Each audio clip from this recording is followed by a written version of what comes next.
Yo, what's up? It's your boy D-Pogi, pero pwede na samahan nyo nga pala ako. Magpapaayos ako ng front bumper kasi sumayad ako nung nakaraan. So umangat siya, tapos may konting awang. So tara, samahan nyo ako. Let's go! Sa SM Das mga pala kami magkikita kasi galing pa siyang Valenzuela, sobrang layo. So doon na lang ayusin ang aking bumper. Op, nakarating na ako ngayon dito sa SM Tasma. So dito ako sa parking, waiting na lang ako sa kanya. So yun, sinimula na ni Boss Dave ang paggawa. Kaya tinatanggal niya yung sealant kasi nakaraan pinagawa ko, pinasilan ko. Eh wala, bumibigay talaga, hindi kayo talaga kaya ng sealant. Kaya yan. So may nilalagay siya, iba yung style niya ng paggawa ng bumper. Mamaya papakita ko yung before and after. Talagang sulit yung bayad dito. Yan, oh. Medyo madumi lang syempre ginawa, pero sobrang lapat niyan compare sa dati. Yan, oh, pati itong kabila. Sobrang lapat kasi may nilalagay siya para lumapat ng sobra. So ito yung before, ito yung kabila, tapos ito yung after. Yun, oh, 'di ba? Sobrang lapat. Kaya kung gusto niyo magpaayos ng bumper alignment, PM niyo lang ako, PPM natin si Boss Dave. Alright? Okay, drive muna ako pauwi mga par. Tapos videohan ko ulit. Pakita ko yung pinaka-final niya. Alright,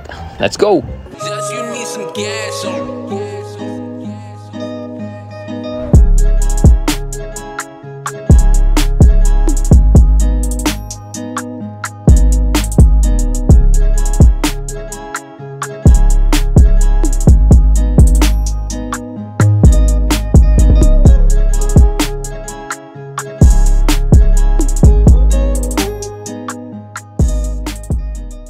So ito na guys, so tignan nyo naman, sobrang solid ng pagkakagawa. Sobrang lapat niya kasi nga meron siyang kinabit dun sa loob na talagang wala, sobrang tibay. Hindi basta-basta matatanggal pag hindi ka sumayad, ng malala.